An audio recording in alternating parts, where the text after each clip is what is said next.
Esto es La Entrevista con Raúl Valladares.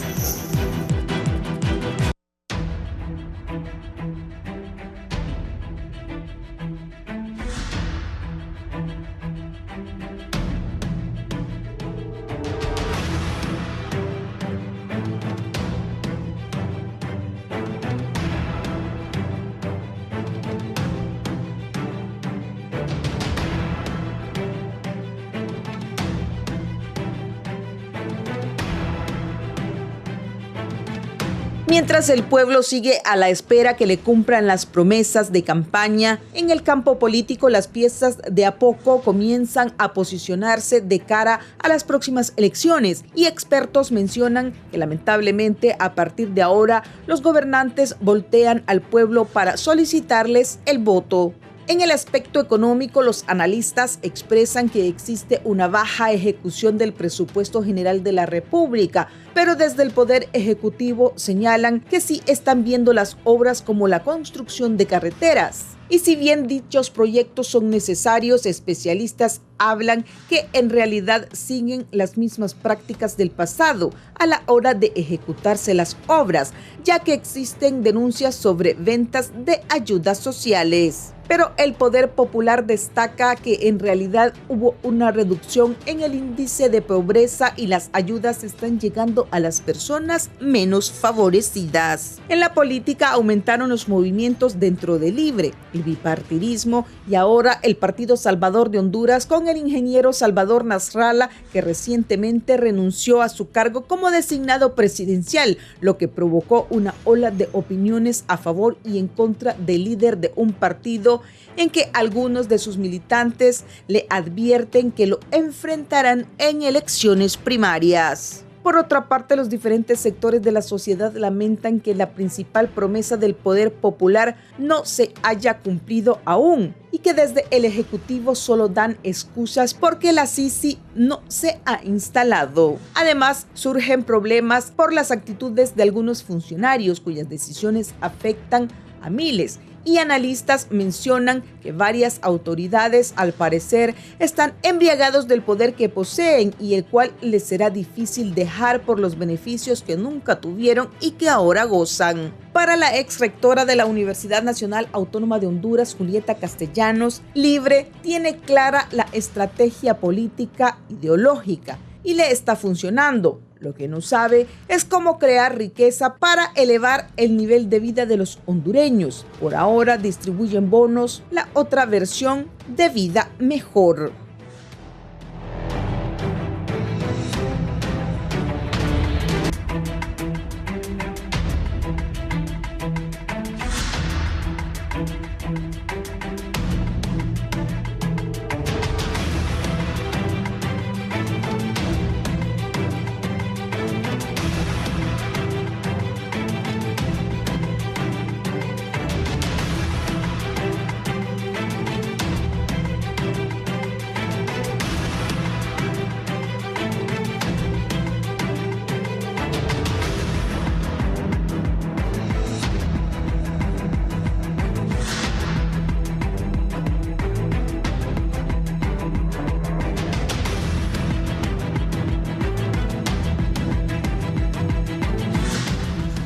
Buenos días, gracias por estar con nosotros en la entrevista de Canal 11 y Radio Visión Honduras. Hoy vamos a hablar de la situación social, política y económica del país. Antes y dos temas previos, voy a saludar a la exrectora con nosotros, la licenciada Julieta Castellanos. Bienvenida, rectora. Buenos días, gracias por la invitación. Es un gusto realmente estar con amigos con que hemos compartido análisis del país y en este momento pues sin duda será una buena oportunidad de seguir hablando de Honduras. Gracias. Gracias, don Luis León. Bienvenido, don Luis, licenciado analista. Buenos días, licenciado Valladares. Un gusto compartir con buenos amigos. Gracias por la invitación a seguir analizando lo que pasa en nuestro país. El licenciado Julio Navarro, bienvenido. Un gusto, Raúl. Gracias por la invitación. Estar, como decíamos, en la universidad con la R, decía. Así decíamos en la universidad. ¿Y la R va a llegar o no va a llegar? Se ríe la rectora. Y también con el amigo León, para... Sí. para ver cómo percibimos la situación que tiene el país y hacia dónde puede ir. Pero voy a empezar con un tema que ustedes tres manejan. ¿Qué piensas del problema universidad, médicos, estudiantes? Bueno, fíjese que yo de la universidad he omitido dar opiniones, pero en este caso voy a referirme a la experiencia que yo tuve cuando los estudiantes tenían dificultades con las áreas académicas del Hospital Escuela. Sin lugar a dudas, la universidad, los estudiantes, la Facultad de Medicina, tiene legalmente sus espacios en el Hospital Escuela. Ese hospital fue concebido en el rectorado de don Arturo Quesada, siendo decano el doctor Aguilar Paz. Hubo una visita a hospitales universitarios en Alemania y de ahí viene la idea del hospital universitario, y es con una intervención académica, de opinión técnica de la universidad, que se gestiona el préstamo en el BID para la construcción de ese hospital. Habían aulas, habían los espacios suficientes para la carrera de medicina, enfermería, microbiología, etc. Pero la misma carencia de los espacios para la área clínica le fueron quitando los espacios académicos y la universidad no fue capaz de defender esos espacios en su momento y fue cediendo esas condiciones. Se vino a complicar con las universidades privadas porque sus estudiantes ahí también tienen sus espacios o les han dado los espacios. Desde tercer año de medicina, los estudiantes van a las áreas clínicas, a los hospitales, tercer año de medicina. A las universidades privadas se les aprueba la carrera de medicina, pero ellos se comprometen a construir el hospital universitario en el momento que ya lo vayan requiriendo, y eso no lo cumplen. Comenzó la Universidad Católica, después Unitec, con el agravante, y esto ya es un problema ético de los médicos docentes también, que estas universidades en muchos casos contratan como jefes de departamento a médicos que trabajan en el Hospital Escuela. Por supuesto que estos médicos que tienen trabajo en las universidades privadas priorizan a los estudiantes de las universidades privadas y dejan a nuestros estudiantes al margen de los espacios. Es más, los discriminan, los marginan y les niegan el acceso. Y lo último que voy a contar, en el año 2012, los estudiantes de la residencia entran el 30 de diciembre a sus clases, o sea, se clausura el curso, se gradúan los residentes y entra la nueva promoción. Era 5 de enero y no dejaban ingresar a los médicos residentes a ver pacientes, porque que no los dejaban entrar. Era 5 de enero, allá como por el 7 de enero invité al doctor Aguilar Paz, al doctor Espinosa Murra, para que me ayudaran a resolver el problema, porque era el programa de otorrino el que no los dejaba ingresar a los residentes. Ahí, digamos, comenzamos las pláticas con el ministro de Salud, el doctor Bendaña. Ahí me di cuenta de esta historia que le he contado, porque el doctor Espinosa Murra tenía todos los documentos de esa gestión universitaria para construir el hospital. Fuimos al gobierno y ahí con esos documentos logramos la recuperación. Lamentablemente, el 2019 el gobierno se lo pide a la universidad y la universidad lo devuelve. Pero esa es la historia, y sí, la universidad tiene todo el derecho de reclamar los espacios que le corresponden. Las universidades privadas tienen derecho a tener sus carreras, pero con sus espacios. Hay hospitales privados que ellos pueden gestionar para sus prácticas, o la Católica, que está ya construyendo su hospital, y Unitec tiene la obligación de construir su hospital porque así se le aprobó la carrera por el Consejo de Educación Superior. Y con esto dejo ahí la intervención. ¿Para usted?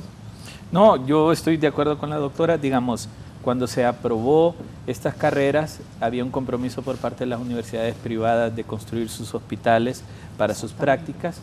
Mientras eso pasaba, se le daba la oportunidad de estar en los espacios públicos, teniendo en cuenta, Raúl, que los médicos internos vienen a ayudar a evacuar esa gran carga de solicitud de atención de la ciudadanía en los hospitales públicos. Entonces, era oportuno de alguna manera tener más recurso humano para atender especialmente esas emergencias que están abarrotadas en los hospitales públicos del país, pero de eso a que realmente la Universidad Nacional, a través de su Facultad de Medicina y sus estudiantes pierdan el derecho que les corresponde, y veámoslo desde la perspectiva legal, está establecido así, me parece que es algo que nadie controló, nadie evitó, y que hoy estamos envueltos en un problema inesperado. Digamos, de la gama de problemas que tenemos en Honduras, ahora aparece un problema más en que la autónoma va a retirar a sus internos, que básicamente son los que atienden a la ciudadanía.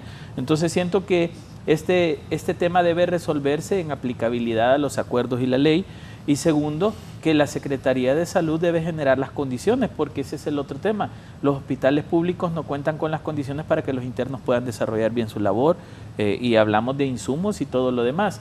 Así que esperamos que realmente pueda haber una resolución por parte de la Secretaría, y sobre todo que ese Consejo Superior o Consejo Rector de Educación Superior pueda tomar control de esto, porque ya no puede seguirse generando un problema más grande que a la larga, aunque no lo veamos así, impacta en las personas. Si la autónoma retira a sus internos, la gente se queda sin atención, tenemos cualquier cantidad de gente buscando atención primaria, secundaria y calificada.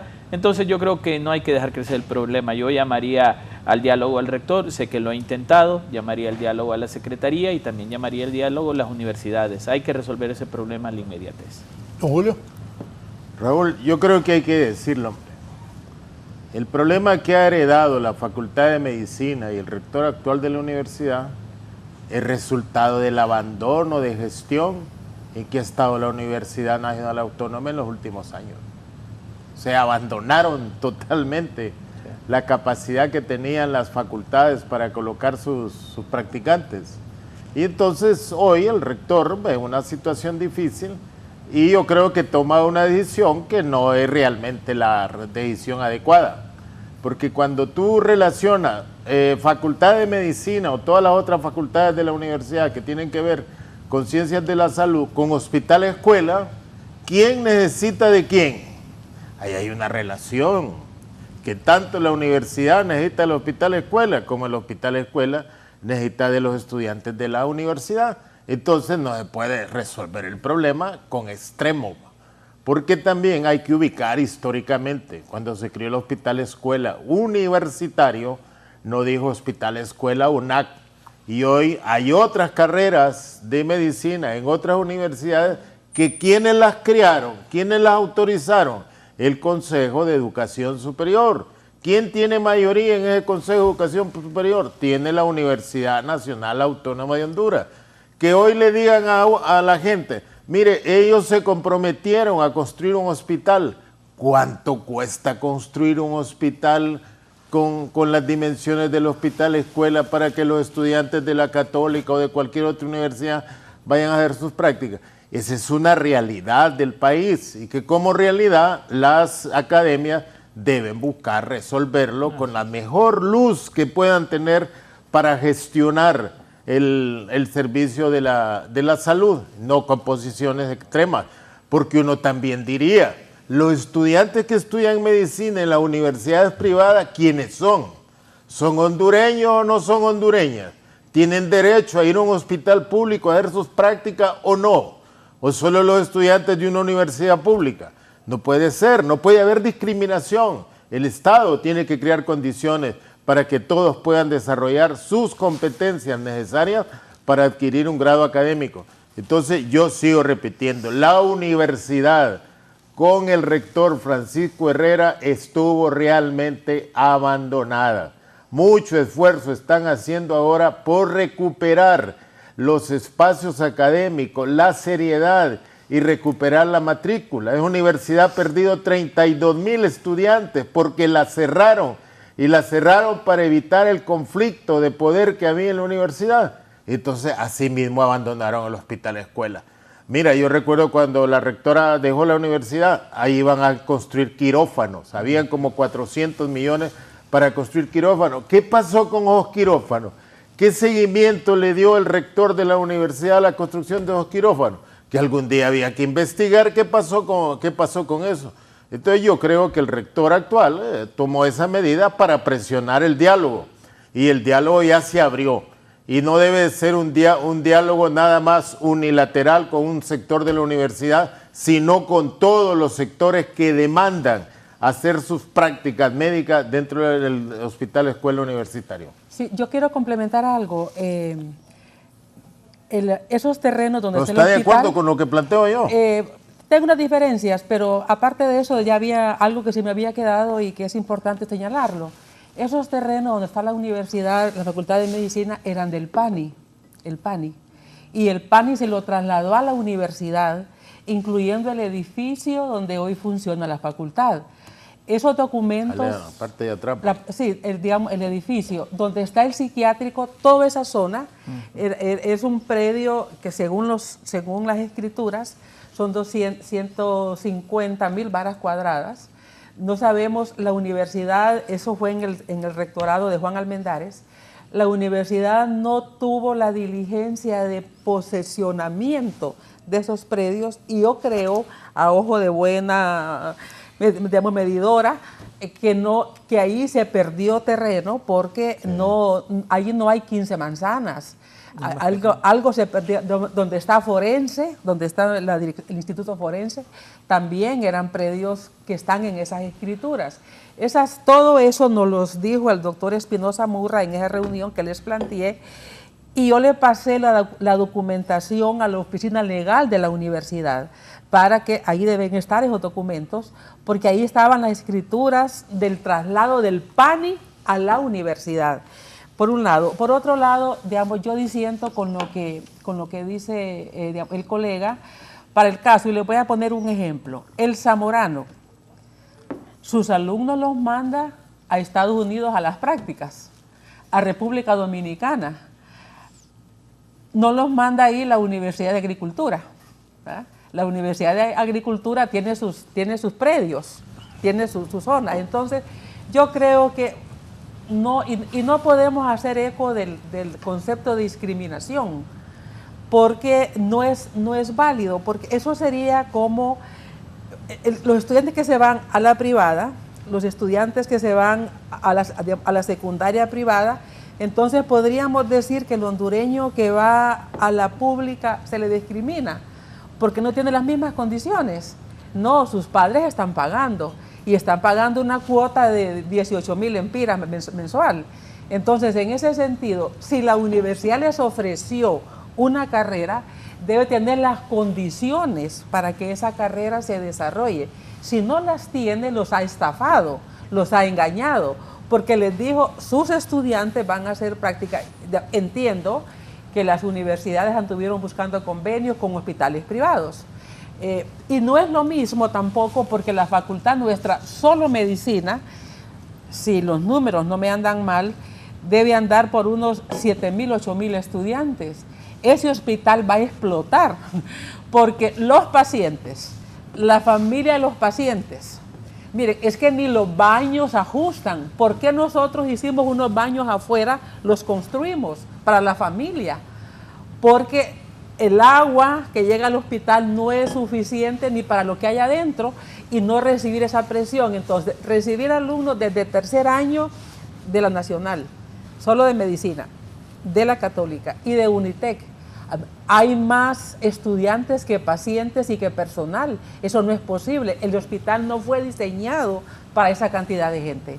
Entonces, sí se requiere un reordenamiento, porque la Facultad de Medicina nuestra creció, nuevas carreras se abrieron, sí, como radiología para el caso. Tiene que ir a hacer su práctica a los hospitales también. Y yo les digo, ese hospital escuela no funciona sin los estudiantes de la autónoma, Solo es que los médicos residentes, se vayan a un paro una semana y ese hospital se paraliza. Entonces yo creo que se requiere que cada quien asuma sus responsabilidades. Si las universidades privadas están ofreciendo carrera de medicina y otras también, porque tienen otras carreras técnicas, bueno, deben de crear los espacios pedagógicos para sus estudiantes, y eso no es discriminación, sencillamente ellos venden un servicio, cobran caro por ese servicio, y entonces que den lo que ofrecieron a cuando ofrecieron sus carreras. Raúl, fíjese que lo que la rectora menciona me hace pensar, ¿en qué año se construyó el hospital escuela? Allá como por el 73. Bueno, han pasado que 70, tiempos de 30, López Arellano con 50, el ministro. Ministro el hospital lo entregan al final de la década. El hospital lo entregan al final de la década. Era el rector Juan Almendares, de eso sí estoy segura. Bueno, 50 años. El que construyen antes es el materno infantil. Tiempos de Vieda Morales. De Vieda Morales. Y ahí es cuando se hacen los dos bloques, que es en el bloque del materno y el bloque de hospital escuela. Pero fíjese, 50 años, un hospital que fue construido para atender a la mitad de la población que existe ahora en Tegucigalpa. Entonces el problema no solo pasa porque tenemos muchos pero es que ese hospital es para todo el país. Bueno, ahí sí, viene a dar toda la gente. Aquí viene para todo el mundo. Pero ya van a crear 7 hospitales más de buen nivel. La idea era hospital escuela para esta zona, el Catarino Rivas para el norte, etcétera. Pero 50 años después, o sea, cuando decimos que los internos no caben, que las familias no caben, sí, y que ya necesitamos hospitales nuevos. Claro. O sea, ya no podemos estar teniendo discusiones por espacio y calidad de la infraestructura. Uno ve ese hospital y el hospital ya es un hospital colapsado y viejo. Entonces, digamos, también por el otro lado, que Stelic mencionaba la responsabilidad del Estado. Bueno, el Estado tiene la responsabilidad de resolver esto, que nunca lo hizo, nunca se resolvió. Aquí venimos teniendo problemas hospitalarios hace años. Y hablamos no solamente en la atención primaria, por ejemplo, secundaria y hospitalaria. Entonces yo creo que también esto debería servir como un medidor para el gobierno, es decir, tenemos que acelerar en el tema de hospitales, porque si no, dentro de 10 años, 5 años, otra vez van a aparecer pero también hay una falta de coordinación interinstitucional. Mire, a nosotros cuando teníamos el hospital, nos llegaban pacientes del Hospital Santa Teresa, para cosas que ellos podían atender en Santa Teresa. Entonces, ¿por qué los mandan? No, porque no hay anestesia y tienen que operar acá, ¿verdad? ¿Y por qué los mandan? No, porque está de vacaciones el anestesiólogo y no coordina con el cirujano para irse a un tiempo de vacaciones. Entonces, se van 3 semanas el anestesiólogo, después se va 3 semanas el cirujano. Entonces hay una falta de coordinación. ¿Sabe qué hacíamos? Le mandábamos la medicina, miren, tengan y operen allá. Porque nos venían a cargar en la escuela. Lo mismo pasaba con el San Francisco de Juticalpa, lo mismo pasaba con el Gabriel Alvarado del Paraíso. Entonces, y a veces inclusive es comodidad. Porque dice, bueno, hay que mandarlo, digamos, a la escuela. La otra cosa es la parte materna. Digamos, a veces uno recibe críticas y no son justas porque no se da completa la noticia, ¿verdad? Digamos, aparecía en San Felipe 0 muertes materno-infantil, y en la escuela habían muerto X número de madres. Sí o sí, pero expliquen que es que al San Felipe solo llegan a parir, ¿verdad? Es como que si no hay problemas en el parto, es como una partera lo trate como se hacía antes. Claro. En cambio, en la escuela se ve el embarazo de alto riesgo. Claro. Y a veces no vienen a control, sino que las mandan del hospital cuando ya la mujer viene ya en las últimas y se le viene a morir. Entonces, por eso es que en esos hospitales regionales no hay muerte materna infantil. Pues sí, porque la mandan a la escuela a que se mueran a la escuela, ¿verdad? Entonces, cuando uno recibía la crítica, tantas muertes de mujeres en la escuela, sí, pero expliquen por qué. Yo una vez inclusive llamé al director de San Felipe, ¿verdad? Porque dice, estamos orgullosos porque no hubo muerte de mujeres en materno. Entonces yo le llamé, doctor, explique por qué no tuvieron muerte, le dije, ¿verdad? Porque nos han mandado al hospital escuela, al materno infantil. Los casos críticos. Solo que vengan a morir, sí, sin haber llevado el control en el hospital. Entonces llega una paciente que no se sabe ni por qué y llega a morir. Entonces esas son las cosas que a veces los reportajes no dicen completo. Y el pobre hospital recibe todo, ¿verdad? Recibe todas las críticas y no es realmente... Doctora, yo conocí también médicos... hay un elemento de carácter cultural en Honduras. En cualquier pueblo de Honduras, cualquier situación de un enfermo, hospital escuela. Hospital escuela. Porque tiene una enorme credibilidad, en Y serio. hay buenos médicos. Y hay otro ¿verdad? elemento cultural. Para una universidad privada le va a ser difícil colocar practicantes en sus hospitales. Porque en el hospital escuela el paciente que llega no protesta, porque sabe que es un hospital público que no paga ni nada. En un hospital privado que le van a cobrar al paciente, el paciente no va a tolerar que vaya un practicante a tratarlo como debe ser en su práctica. Sí, entonces, sí. todas las cosas son bien difíciles. En el convenio... Por eso olvidar un poco lo que dice Luis, había que emplear la red hospitalaria pública, donde la universidad pueda llegar también, por lo que dice la rectora. Un estudiante de medicina ya en tercer año va al hospital. Sí. Ajá, y sale a los 7, 8 años. O sea que el proceso es realmente grande. Yo creo que por el eso, flujo de yo practicantes. creo que por eso no lograron convenios con los hospitales privados. Porque el paciente, un paciente del hospital escuela lo llega a revisar un estudiante de 5º año de medicina, de 6º año, y llega el otro a revisarlo, a preguntarle lo mismo, y llega el otro a preguntarle lo mismo. ¿verdad? Sí. Entonces, un paciente que está pagando en la privada no va a aceptar. ¿verdad? En cambio, en el de escuela, el paciente, ahí va. ¿verdad? Pero si retiran a esos estudiantes del hospital escuela, y me acuerdo, pues mi hermana es médico, se va medio para el hospital. Totalmente. Sí, totalmente. Sí. No, totalmente. Ahí es que, mire, ambos se necesitan, Raúl. No, totalmente. Es que mire, digamos, los residentes, los médicos residentes no están en los posgrados.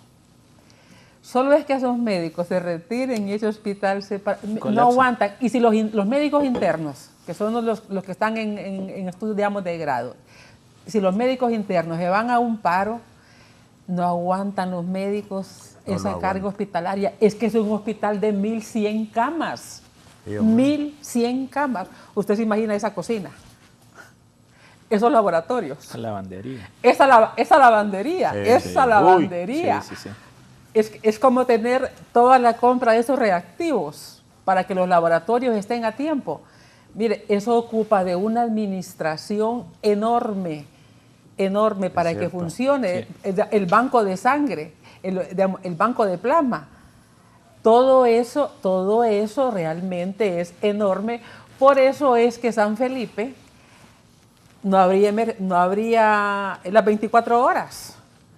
Nosotros les decían, abran turno de noche para que nos ayuden. No habrían, porque...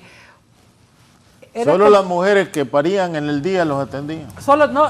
Para maternidad sí, pero me refiero para emergencias. Para emergencias, digamos de gente de un accidente, de alguien que de pronto tuvo un infarto, no lo abren en la noche. ¿Y el Hospital María van en practicante?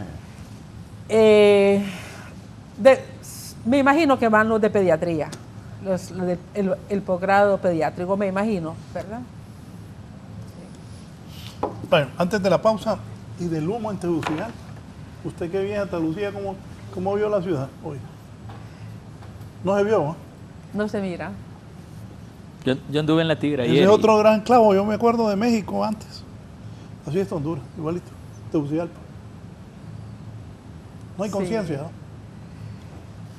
Sí, tiene que haber muchas causas, ¿verdad? Yo creo que inclusive estaba leyendo que la quema de las cañeras también para la cosecha. Hay 15.000 hectáreas sembradas de caña en todo el Valle de Morogelí, Cantarrana, la Villa de San Francisco, y todo ese humo viene acá. Pero usted hablaba de la escuela, de la universidad del Zamorano. El Zamorano alquila tierras para sembrar caña, pero ahí no permiten que la corten quemando la caña, y tienen que cortarla como debe, como se cortaba en los pueblos. Pero allá al Moroselí, todo eso, no importa cómo la cortan. ¿Y qué hace el organismo encargado de velar por todo ¿Dónde eso? está No el hace Estado? nada. Esa es la pregunta. ¿Dónde Antes- está el Estado que nos regula? Antes nunca nos imaginábamos ver eso así. Si tenemos ¿Dónde una está el toma, aunque Estado? sea de archivo de humo, de Tegucigalpa, póngala por favor. Es exagerado lo que Es está Y hoy, pasando. cambio climático, te dice. Esa es la Y no es del todo eso, No, todo no. ese humo no es del todo eso. No es del todo. No, de la pero es que práctica digamos, incendiaria. no ha habido una buena prevención de Mira, incendios. Raúl, mira, por ejemplo. Sí. El Toncontín aeropuerto, está cerrado. Debe estar cerrado. el viernes se cerró. Debe Es que mire, no ha habido una buena estrategia. Eso es de control. Tegucigalpa, Sí. así estamos. No ha habido una buena Fíjese estrategia. que yo he venido estos días a Tegucigalpa y sí, así está. Solo un día que hubo un poco de viento se fue, pero yo sí creo que el Estado tendría que regular, porque gran parte parte de eso no son incendios forestales, sino que es la caña también, el corte de caña. Y eso arrasa hasta con la fauna. Yo hace unos años leí Total. que habían quemado en el sur y unos niños cazando conejos Conejos, venados. quedaron atrapados en el fuego. Eso fue hace como unos 5 años, recuerdo. Entonces, es un país muy indolente. O sea, es un país donde prácticamente yo miro que estamos volviendo a unas relaciones primitivas. Y no quiero decir primitivas, o sea, lo que estamos viendo ya no es de un país que tenga cohesión social, que tenga sentido de compromiso ciudadano, sino que son reacciones, digamos, primitivas, de resolver como sea, yo resuelvo como sea, a mí no me importa lo demás, ¿verdad? Yo sigo adelante y no hay Estado que le sancione eso, que le eduque y que le sancione. Entonces, ¿hacia dónde va el país? Esa es una de las preguntas Fíjese que uno se hace. ayer yo fui a La Tigra y la mera Tigra está igual, ¿no? Pero me sorprendió ver que muchos pobladores cercanos a La Tigra estaban quemando para sembrar. Para sembrar. Sí, entonces habían varios cerros quemándose, entonces no hay control. Lo que yo siento es que se ha perdido toda medida de control y prevención, y si no llueve fuerte, porque eso he escuchado, yo no tengo conocimiento mucho sobre esto, pero estoy respirando esa contaminación, y si no llueve fuerte vamos a estar mucho tiempo con eso ahí. Además, Y está mire, afectando los alcaldes municipales se han olvidado de eso. Antes las alcaldías estaban No más quieren meterse a pendientes problemas de con nadie. cuidar el entorno. Hoy los alcaldes andan viendo cómo consiguen una bolsa de cemento, pero no les importa cómo destruye el bosque. Sí, no les importa. Y es que en parte no quieren meterse a problemas. Dicen, ¿quién quemó fulano? No, yo no me meto a problemas, ¿verdad? No, pero la temperatura de Tegucigalpa, hará unos 20, 25 años, Pesado, Tegucigalpa era una ciudad fresca. Vivible. La gente del sur decía, o del norte decía, voy a Tegucigalpa, uy, hace frío, decían. Yo crecí en una Tegucigalpa donde uno andaba con suéter hasta las 10 de la mañana. 3 de la tarde que uno estaba jugando potre en la calle, Imagínese que yo vine en 1968 a Tegucigalpa. y usted sabe el clima que había. Los 15 días que nos daban para estudiar era de andar. Voy a hacer una pausa. Buenos días, Raúl. Lástima que no hay una autoridad de la universidad ahí, porque sería bueno que informen por qué los egresados o los que ya salieron, terminaron sus prácticas, sus clases en la carrera de nutrición, no les dan las cartas de egresado y tienen que esperar 1 año y medio o 2 años para esto.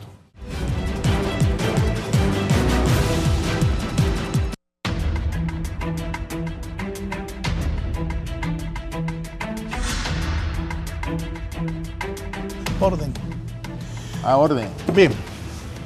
¿Cuál es la percepción que tiene, rector, acerca de la situación sociopolítica del país? ¿Cómo está Honduras en su análisis? Bueno, en el aspecto sociopolítico hay que hacer una serie de matices. Yo siento que en el aspecto social mucha crispación, inconformidad, insatisfacción generalizada. Comentábamos en el receso ahorita que es un país donde estamos llegando a unas relaciones, digamos, primitivas, porque no median los valores de convivencia que uno aprende en todo el ciclo de formación continua que tiene. y hoy estamos recurriendo a acciones de fuerza, de violencia para resolver. Mucha gente no tiene paciencia, no espera, atropella a otro en sus derechos con tal de salir. Y creo que el Estado no asume esa función de mediación de las relaciones. Hay insatisfacción con la escuela pública, no sé si con la privada, pero con la escuela pública hay insatisfacción. Los profesores, no hay profesores, seguimos teniendo profesores, y es algo que yo he visto con cierta, como algo nuevo quizás, porque yo no sentía que antes los padres de familia de la pública protestaban, porque habían escuelas unigrados, o sea, un maestro para varios grados, y siento que de un tiempo acá es una protesta que vemos con alguna frecuencia. Digamos, y a mí me parece bien que la gente proteste por ese tema, porque está defendiendo el derecho de que su hijo tenga educación, porque nos encontramos, y en eso tuvo que ver mucho la pandemia, con niños que tienen una escuela, que aunque hayan pasado el grado formalmente, su nivel de formación o de aprendizajes no son los que necesita. Y eso lo mirábamos también nosotros en la prueba de ingreso de la universidad. La escuela pública, el central para el caso, aparecía en el 49 lugar. La primera escuela pública que aparecía en el ranking era la de la Universidad Pedagógica en el 15 lugar. Entonces uno dice, ¿por qué la escuela pública, que tiene profesores, que tiene estructura, no tiene los resultados? Yo creo que esa es una protesta legítima, pero igual en esa dimensión de las inconformidades por el nivel de vida, pero también por la crispación política, por la discriminación. Y todo eso, cuando uno hace estudios en el país, uno no percibe la discriminación porque tal vez uno no la vive, pero la discriminación en Honduras es bastante fuerte, y si uno va al interior del país y le pregunta a la gente cómo lo tratan en una institución pública. Mire, me dijo, bueno, hicimos una investigación y una de las personas me contestó, no nos atienden, atienden al que va bien vestido. Cuando vamos de aquí de Occidente nos dicen, ese indio no ha botado las plumas. O sea, ese tipo de expresiones. Y fíjese que entrevistamos a unos migrantes, porque se incluyó en el estudio población migrante de 5 ciudades de Estados Unidos, y hubo una respuesta que a uno lo retrata bastante bien como es el país. Me dijo un señor, mire, yo en Honduras era camionero, pero la gente sabía en mi pueblo que yo era camionero. Él es de una ciudad pequeña del norte, era camionero. Yo estaba haciendo la fila para comprar carne, pero si llegaba el abogado o el profesor, lo llamaban para atenderlo a él primero. Yo aquí en Estados Unidos trabajo de camionero y yo siento que me tratan igual que el resto de la gente, ¿verdad? Y otro señor también migrante que, digamos, que entrevistamos, dijo, mire, yo aquí estoy en mis trámites de residencia. Yo me vine mojado, me dice, y pedí, el trámite ha sido lento, tuve la sanción y todo. Ya había pagado la penalidad por haber entrado mojado, pero en migración se equivocaron y me estaban deportando. Yo ya estaba en lista para irme del país y yo ya no tenía que pasar por deportación porque yo ya había pagado la sanción. A los 3 días yo recibí una llamada de otro funcionario de migración para decirme que había un error en la resolución y que yo no tenía por qué ser deportado. En Honduras nunca un funcionario me llamaría para rectificar, me dice. En Honduras, para hacer cualquier trámite, usted necesita un contacto, un conecte, necesita al político que me ayude. Aquí no necesitamos del político que nos ayude. Entonces, yo creo que ahí es donde vamos al tema político. ¿Por qué los partidos políticos mantienen la clientela? porque el dirigente político es el que intermedia la relación entre el ciudadano y el Estado y la institución. Inclusive, fíjese que me dijo un dirigente sindical, que fue ex dirigente sindical del sector salud. Mire, dice, yo trabajé en el sector salud y antes en los hospitales no pedían una recomendación política para una cirugía. Yo trabajé en tiempos de los militares. Llegaron los políticos y hoy hasta para conseguir una cama en cuidados intensivos hay que, si no se tiene un contacto, como están escasas también, ¿verdad?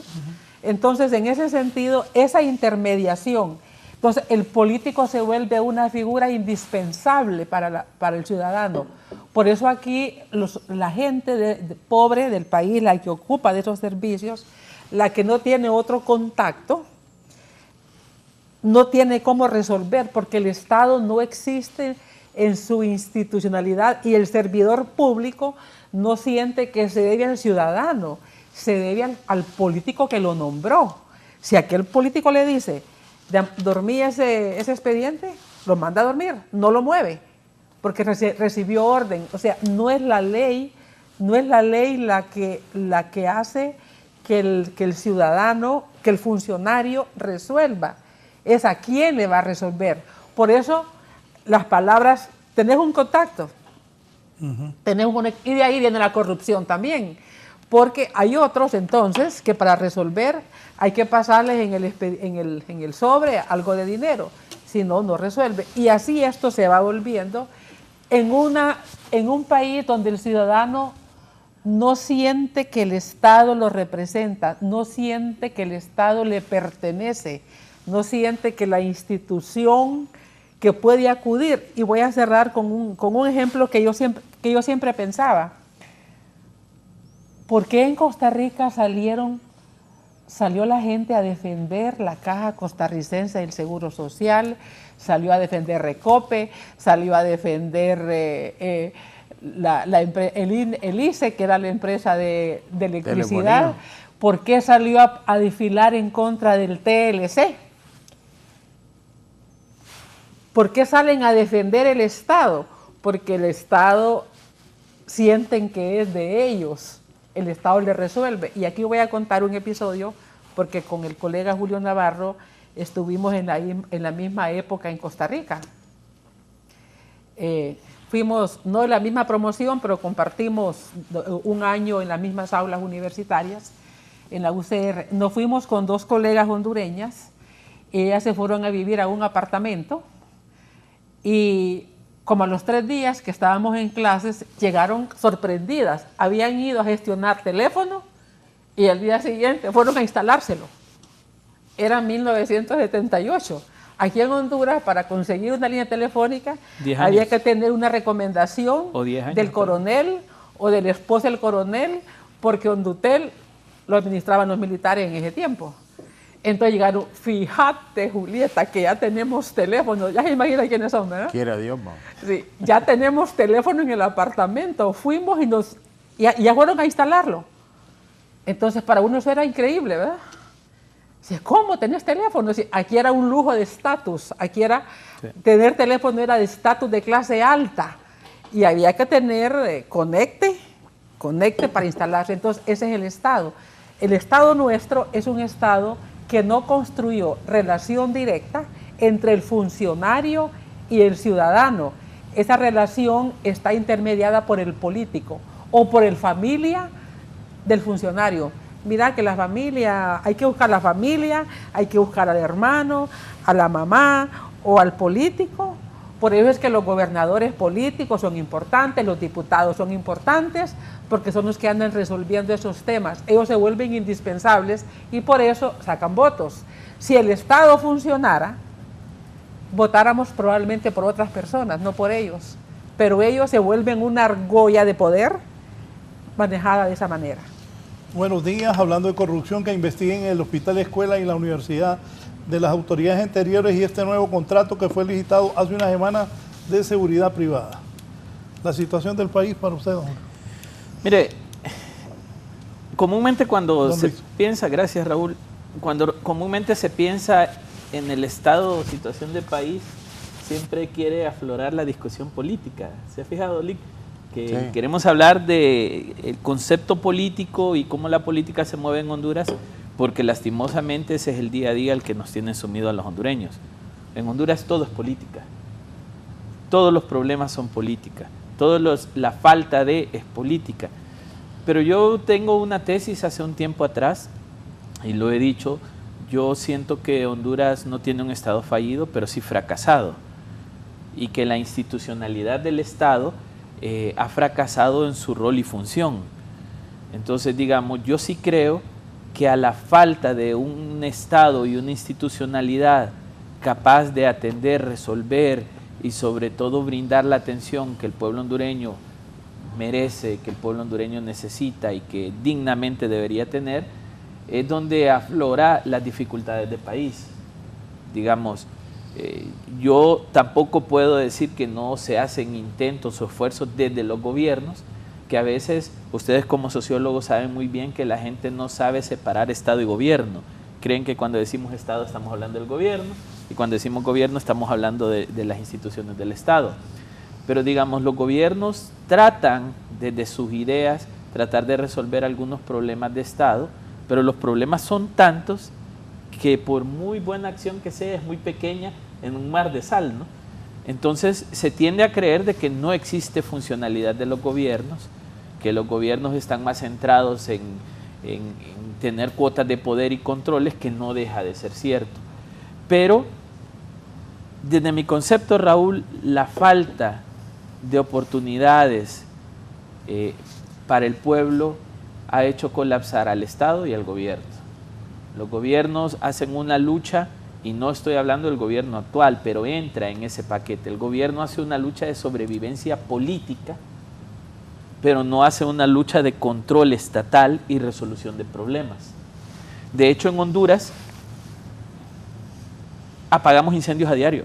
O sea, la reacción de los gobiernos y la reacción de los ministros y las instituciones del Estado es en función del problema que apareció hoy. Entonces aparece un problema, se mediatiza grandemente y salen los ministros a ver cómo lo resuelven y calman las aguas. Pero no existe una estrategia de la funcionalidad de la institucionalidad. Entonces a mí me parece que desde la perspectiva social, Honduras se encuentra en una situación muy compleja. Yo le decía a la rectora antes de entrar al programa, tal vez no tengo muchos años de vida, pero he estudiado mucho y no recuerdo una situación de crisis tan precaria para el pueblo hondureño como la que estamos viendo en este momento. No recuerdo, digamos, yo siempre en mi análisis trato de mencionar la década de los 90, la década de los 80, que fueron décadas funcionales para la pobreza hondureña. Vivíamos en dignidad, justo aquí hablábamos de cómo nos movíamos con pocos recursos, pero estábamos relativamente bien. Entonces siento que una de las grandes dificultades que tenemos es no poder resolver los problemas sociales. Y la falta de esos problemas sociales, como muy bien apunta la rectora, nos lleva a la falta de tolerancia y a la conflictividad que tenemos ahora mismo. Y ustedes recordarán que en los barrios donde nosotros crecimos, en los pueblos donde nosotros crecimos, decían, es que ese muchacho se hizo ladrón porque los papás no lo atendieron. O ese muchacho se hizo ladrón porque no estudió. Y siempre había un ladrón en el barrio, ¿se acuerda, Raúl? Y, no, es que ese muchacho, lo que pasa es que como no quiso estudiar, se hizo vago, decía. Eso se convirtió ya no en la excepción, se convirtió en la regla. Tenemos un abandono social muy grande. La política hondureña, y en esto yo, hasta que yo no vea lo contrario, no voy a decir que existe, no ha sido capaz de generar soluciones al país. No son los políticos los que van a resolver los problemas de Honduras, ni hoy, ni mañana, ni dentro de 10 años. Los políticos para mí son una estructura social construida para mantener el poder, pero fracasada. Yo no conozco un solo político que haya logrado resolver los problemas de Honduras y no creo que voy a conocer uno que lo haga. ¿Por qué? Porque la política ya no es el arte de servicio y de atención social y de búsqueda de soluciones, sino el arte de tener el poder y controlar un estrato social en sus diferentes escalas. Entonces yo creo que socialmente estamos muy mal. Basta ver cómo la sociedad hondureña se encuentra en una situación no solo de vulnerabilidad, sino de violencia, que económicamente se traduce en un estancamiento. Los economistas somos buenos para hablar de esto. Digamos, Honduras ha sido uno de los países que más ha crecido económicamente en Centroamérica.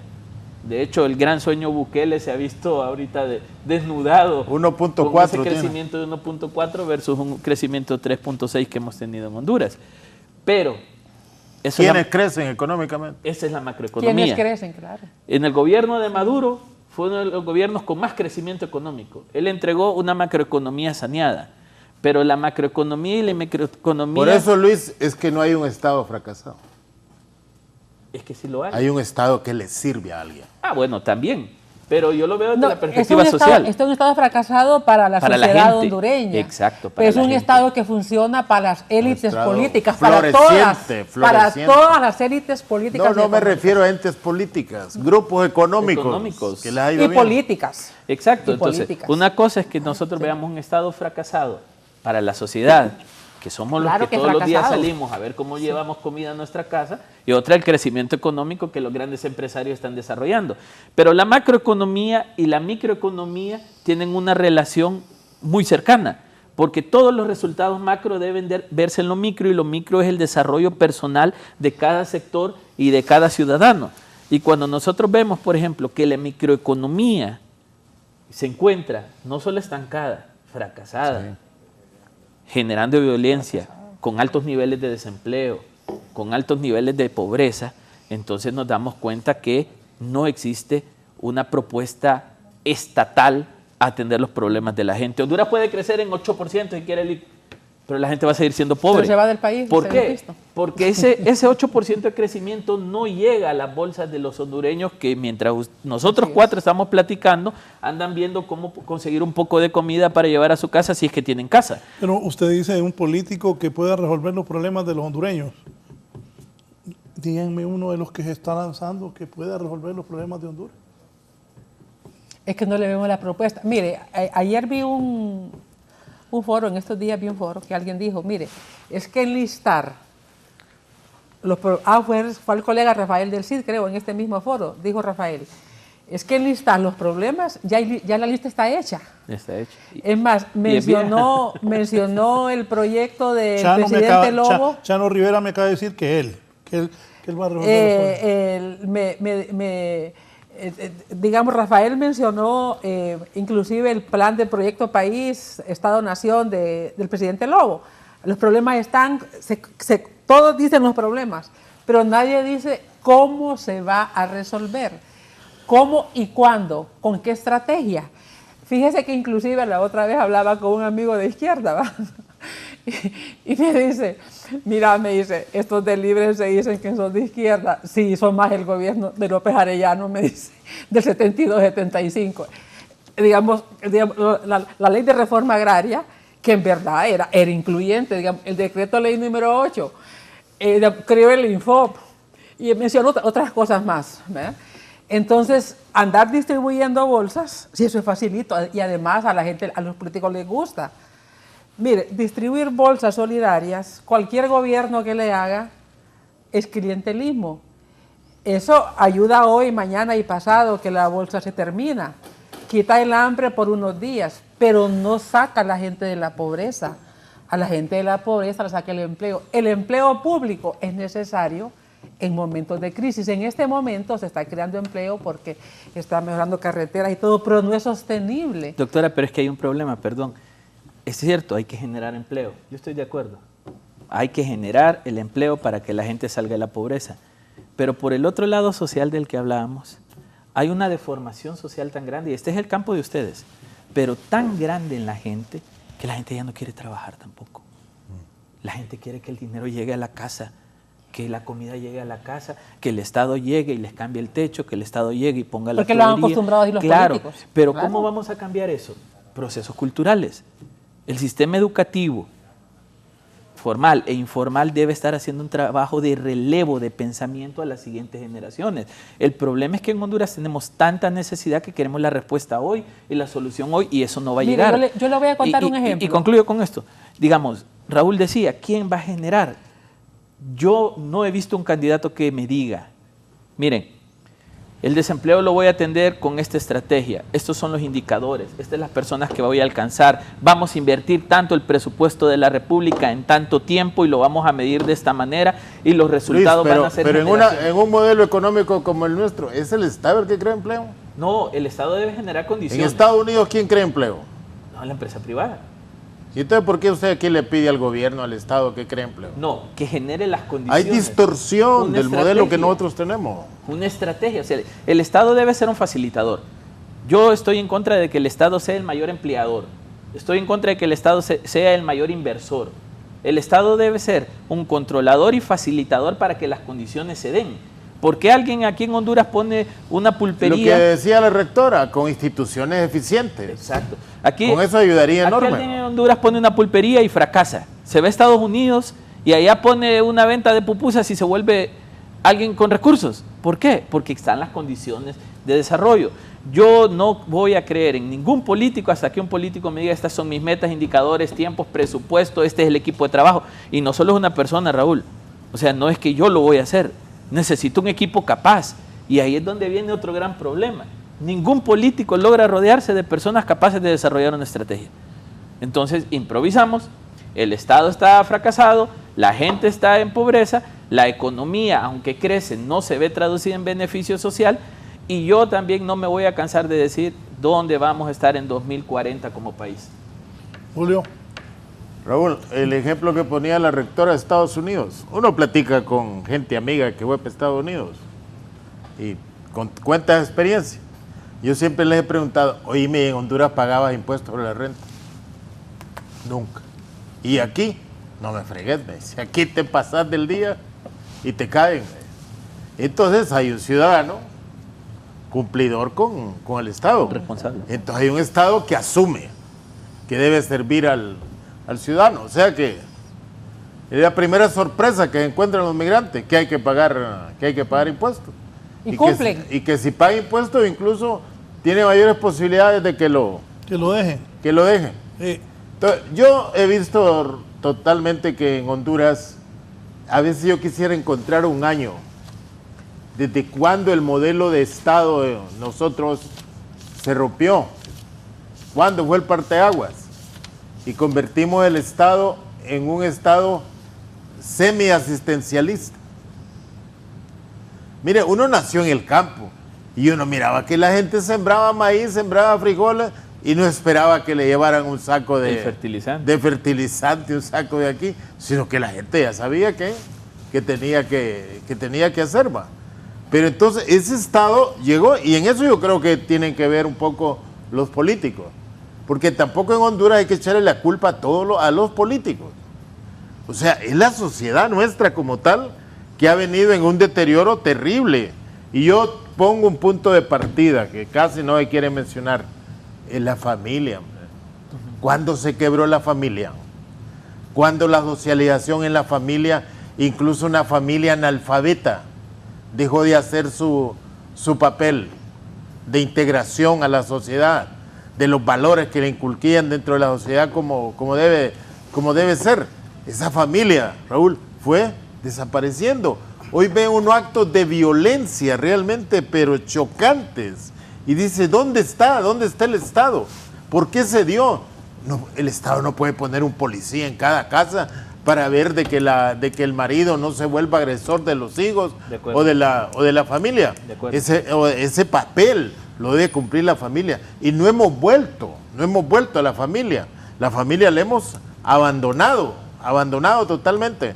Alguien se inventó la otra vez que había que crear un día de la familia, para que la familia dejara de tener 365 días y tuviera un día, que un día dialogara, que un día reflexionara como debería ser. Entonces, y en eso tiene que ver sin duda mucho la educación, ¿va? Sí. O sea, tú recuerdas el viejo pleito que hay aquí, ¿quién educa sexualmente a los hijos? Si la familia, si la iglesia, si la escuela, y en todo eso hay un debate. La vieja familia tradicional, ¿cómo lo hacía? ¿Cómo lo hacía sin tener las condiciones de ahora? Entonces, esa violencia que uno ve hoy en día grotesca, va. Pero también la escuela, Julia. No, de acuerdo, la escuela. La escuela, digo, ¿cuándo la escuela fracasó? Porque yo sí creo en el Estado fracasado. Mire, cuando el Estado, cuando no hay dónde acudir para que resuelva un problema que le compete resolver a una institución, es un Estado fracasado. Cuando a uno le dicen, no, por esa carretera no se puede pasar porque, a saber de quién es, ¿verdad? Y cómo construyeron esa carretera con todo ese material, con esos equipos, y el Estado no supo. Cuando el Estado no es capaz de recaudar los impuestos y otros sí recaudan por otras vías, exacto, es un Estado fracasado. Cuando el sistema educativo no funciona, es un Estado fracasado. Mire, yo le llamo más bien un Estado, una autoridad indiferente. Mire, yo cómoda y corrupta. Mire, yo estudié en la escuela pública. Yo vine en 1968 a la Escuela Normal de Señoritas. Y yo recuerdo que la ginecóloga de la Normal de Señoritas era la doctora Marta Hoy Raudales. Se podría llamar esa escuela, sí. Marta Raudales de Midense era la ginecóloga. Y yo recuerdo que los jueves nos daban unas clases, capacitaciones o formación sexual, si la queremos llamar así, donde yo recuerdo las filminas que nos pasaban, sí, viendo los espermatozoides, cómo subían los ovarios y todo, para la fecundidad. Yo tenía 13 años. Haga eso hoy. Acababa de cumplir 12 años. 12 años acababa de cumplir. Mire, la primera vez que yo, ese mismo año, me llevaron donde un odontólogo de la escuela pública. El odontólogo estaba en el Midense Soto. Sí. Ahí era la clínica. Me dolió una muela, no sé qué, y me llevó la consejera de la normal al odontólogo. Mire, yo comparo mi escuela pública. Mire, había una sala con un piano de cola. Yo vine a escuchar desde Don Juan y desde la Cruz a los 13 años. Sí. Mire, digamos, a oír del Quijote, de Víctor Hugo. Esa fue mi escuela pública. Mire, es que se me enchina la piel. Ya Luis había hablar de Madonna. Mire, se me enchina la piel. Mire, mis profesores en la escuela, pero, en la escuela Julieta, pública. la escuela entonces, era un complemento de la familia. Entonces yo digo, la escuela pública cayó. La calidad. Sí, la calidad de la escuela pública cayó. Mire, nosotros en la escuela pública habían campeonatos de básquetbol. Nuestra competencia era el Central de mujeres. De los varones era Central San Miguel. Nos íbamos a ver el campeonato de fútbol al Rubén Calleja Valentine. Esas eran las salidas. Nos llevaban del Raúl colegio. Jugaba en el San Miguel. Entonces, en esos tiempos en la Mosquito. Entonces les voy a decir, la escuela pública fracasó. Si fracasó, ¿ganan más los profesores hoy? Sí. Sí ganan más. Claro. Iban 2 veces al día. Teníamos doble jornada. Mañana, ¿qué hace el niño en esa doble jornada? La mamá trabajando. ¿Quién educa al niño a esas horas? Todo eso hay que verlo. Entonces, todo eso. Entonces, en pero ese es que sentido, no solo los políticos son los responsables. No, pero los políticos sí han terminado de hundir. Mire, digamos, el clientelismo y el paternalismo. Julio, usted y yo estuvimos en la UCR, ¿verdad? Habían becas del Estado. Habían becas de la Fundación Ford. Pero si usted recuerda que había un programa de Educrédito. Me acuerdo de Educrédito. Y ese programa de Educrédito había que pagarlo. Sí. La beca no ajustaba y uno iba a endeudarse y venía a pagarle al Estado. Cuando trabajaba. Yo estuve pagando Educrédito 5 años. Para ir a Costa Casi Rica. como para ir a Costa Rica. Casi como el 10%, porque la beca era de la Fundación Ford y era una beca para Honduras. Y la compartimos con otra colega, con una amiga, porque las dos ganamos los primeros lugares. Entonces nos fuimos mitad y mitad con la beca, nos comprometimos y nos fuimos a Educrédito las dos a complementar. Mire, ¿Te das cuenta quién la financió? La Fundación Ford. ¿Y a usted quién lo financió en Costa Rica, para Costa Rica? El imperio. Usted tuvo beca completa, fíjese, porque Mejor no decir nada. Vivíamos, Raúl, con la beca Ford vivíamos como... la beca Ford como eran rico. $200. La beca Ford eran $400, Julio, o 200, ya no me acuerdo en ese tiempo, ¿no? Pero Ford financiaba el Zuca, era para todo Centroamérica, ¿verdad? Para todo Centroamérica, así como hoy financia Bill Gates y otro, ¿verdad?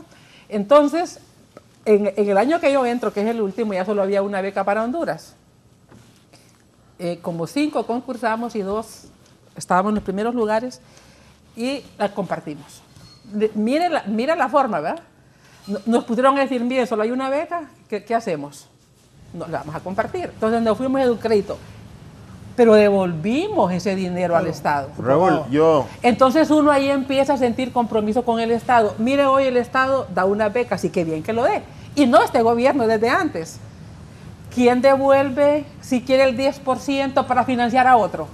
Que se vaya. Raúl, ese es el punto, claro. Julio. Entonces hay estamos una fundación hablando aquí que se llama Hondu Futuro, que es de los hombres más poderosos del país, de los empresarios más poderosos del país, pero esa beca también es parecida a la de Educrédito, hay que devolver. Es prestado. Sí, Sí, y eso debe ser. y es correcto, ¿sabe por qué? Porque se ayuda a otros. Así se estudia en Estados Unidos. Claro, así se estudia Oye, en Estados Unidos. Oye, Raúl, hoy encuentro un dato en los periódicos. Por alguna cosa que se maneja en Honduras. Dice que los grandes bancos hasta marzo han ganado 2.295 millones. Y para los analistas económicos les parece que eso es muy importante. Que eso sirve para lo que hablábamos con Luis, de que Honduras aparece con un crecimiento del 3.2. Pero entonces la pregunta es, ¿quiénes crecen? ¿Hay derrame o no hay derrame? Pero ve, hay una encuesta que dice que el 6.7% de la población hondureña vive de beneficiaria de la remesa. Y digo esto con subrayado, porque aquí hay gente que se atreve a decir que Honduras vive de las remesas, que todos vivimos de las remesas. No, la macroeconomía se alimenta de remesas, pero la población en general no vive de las remesas. Un 6.7% de la población que vive de eso.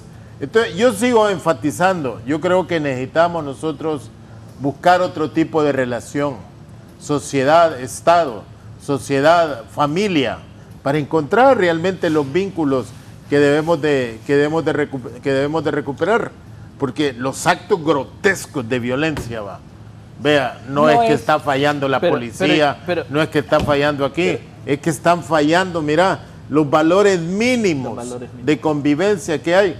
Raúl, hoy, mira, las redes promueven violencia. ¿Cómo?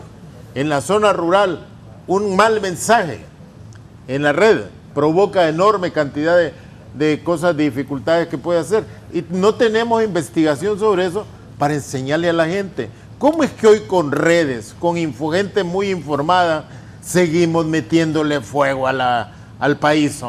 Debería de ser un poco distinto, porque mire, hay gente que se atreve a decir, Honduras, hemos decaído, estamos en 5.5 de escolaridad, como que si hoy la convivencia social con la sociedad, con la naturaleza, tuviera que ver nada más con grado de escolaridad, sí, que la violencia familiar, usted la encuentra hasta en los mejores niveles de escolaridad, porque hemos perdido lo principal. Son cosas diferentes.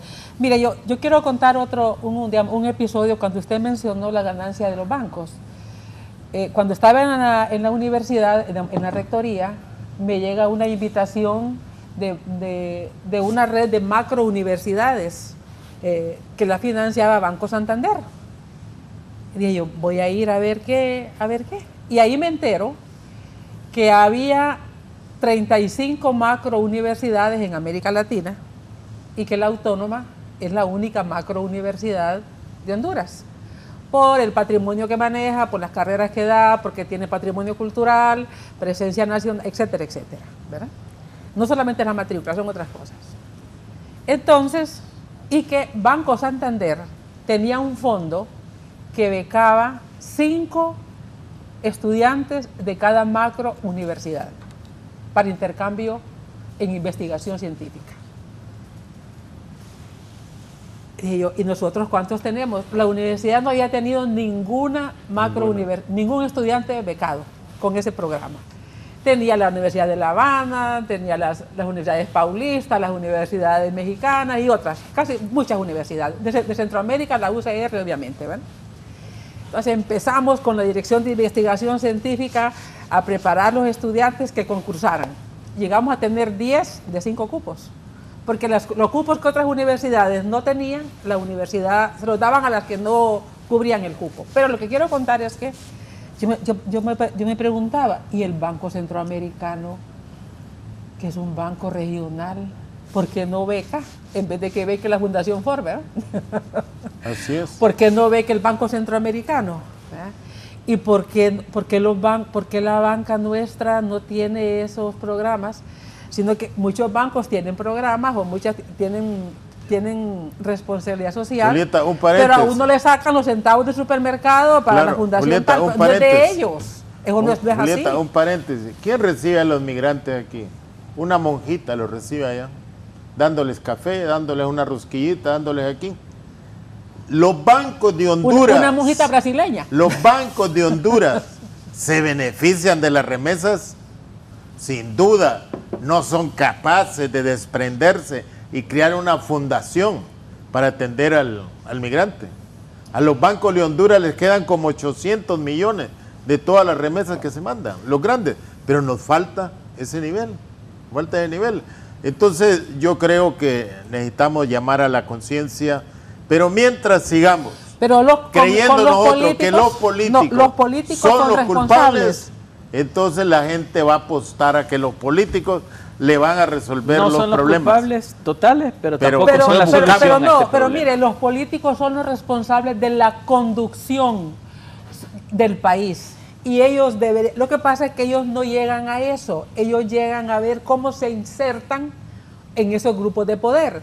Entonces no son capaces de señalar lo que nosotros señalamos, porque ellos están viendo no golpear con sus palabras a nadie que le financie la campaña, porque le van a decir, ay, usted está hablando de mí y viene a pedirme para la campaña, ¿verdad? Entonces, eso, mire, ¿quién te financia? Así vas a gobernar. Entonces, si a un político lo financia X sector, va a gobernar para ese sector.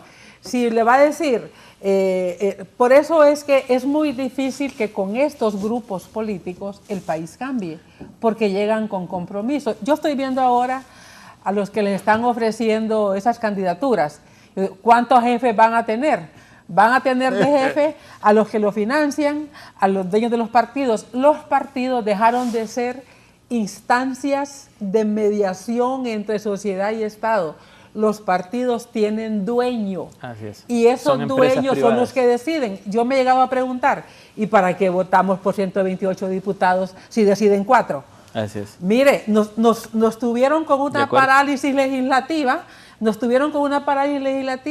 porque no se ponían de acuerdo con los para elegir fiscal general y fiscal general adjunto. Un buen día convocan y ya van a elegir. Y creen que nosotros no tenemos inteligencia para pensar. Y eligen a los que no querían elegir. Y eligen a los que no querían elegir. Condenaron a Hot y corrieron la gente del Partido Nacional a entenderse.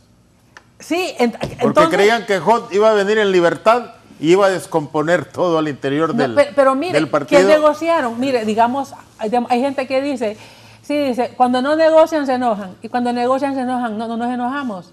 Es que no negocian para el país, negocian para ellos.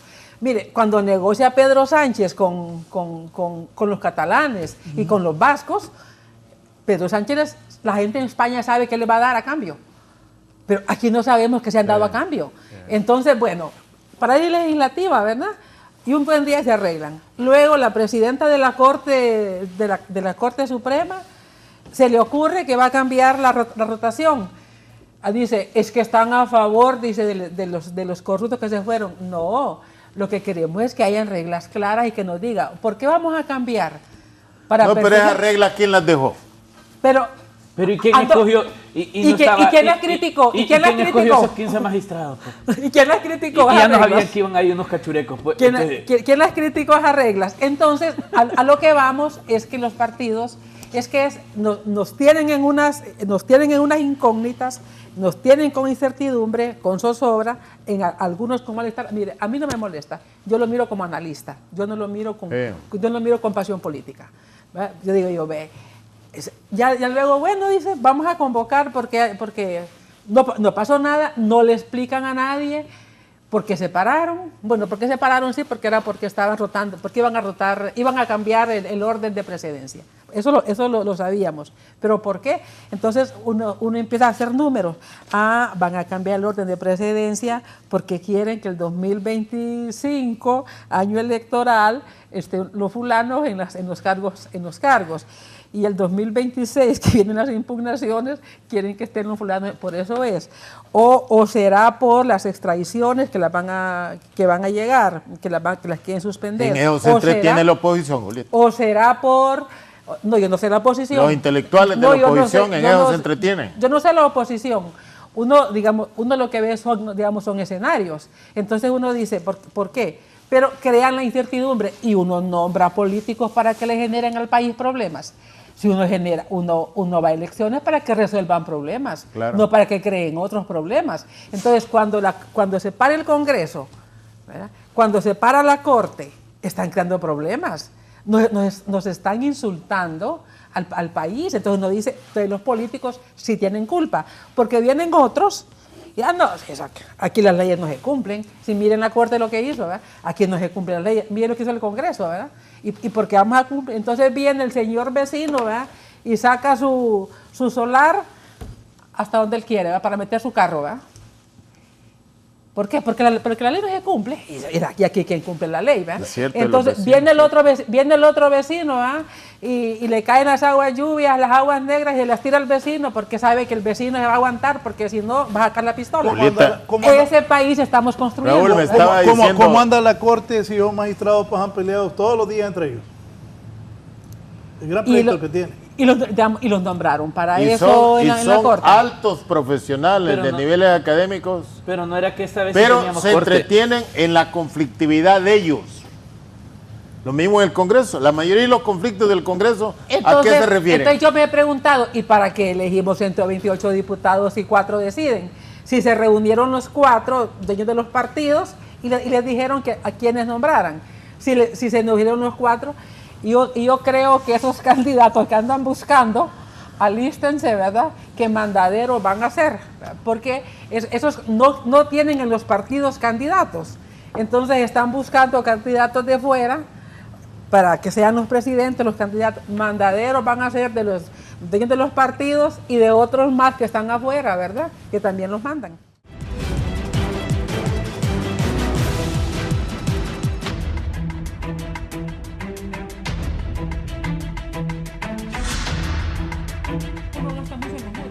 Claro. Es barato el terreno, pero se le van en los muros, porque bien, yo levanté un muro para nivelar el terreno, yo levanté el muro inferior.